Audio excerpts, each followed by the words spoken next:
Here are top 5 news from the Hindi newspaper of 11th May. So come, let's have a look. Delhi government declares 673 hectares of Central Ridge land as reserved forest. Now the Delhi government has notified 673.32 hectares of Central Ridge as a reserved forest under the Indian Forest Act IFA 1927, ensuring legal protection and native plantation in this area. So this becomes highly relevant for GS paper 3 environment and GS paper 2 governance. The key concept is understanding the legal implications of reserved forest status under the Indian Forest Act 1927. Moving forward to the next news, we have India test fires Agni missile that can deploy multiple warheads. Now India has successfully test fired an advanced Agni missile equipped with MIRV technology, enabling a single missile to deliver multiple warheads to different targets simultaneously, significantly enhancing India's strategic nuclear deterrence. This becomes highly important for GS paper 3 science and tech and GS paper 3 internal security,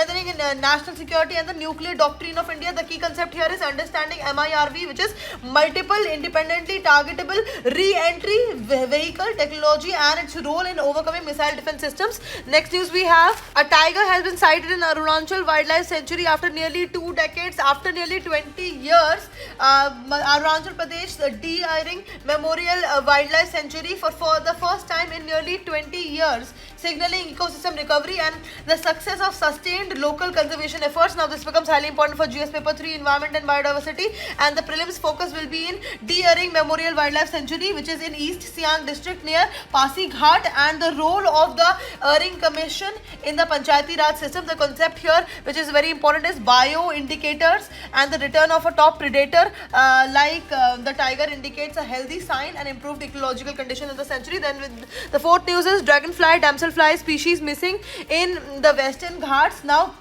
a recent study has revealed an alarming gap in Western Ghats biodiversity, with researchers finding only 65% of historically recorded dragonfly and damselfly species, indicating severe ecological degradation and habitat loss. This becomes highly important for GS paper 3 environment and prelims perspective. Odonata species as indicated taxa for freshwater ecosystem health becomes important. Moving forward to the last news, we have deal hangs in balance amid renewed clashes in the Gulf. A fragile truce in the Gulf is under threat following naval clashes where US forces disabled 2 Iranian tankers. Washington awaits Tehran's response to a peace proposal amid escalating maritime tensions. This becomes highly important for GS paper 2 international relations, GS paper 3 internal security, and a key concept here is maritime geopolitics. And that is it for today. Thank you for watching.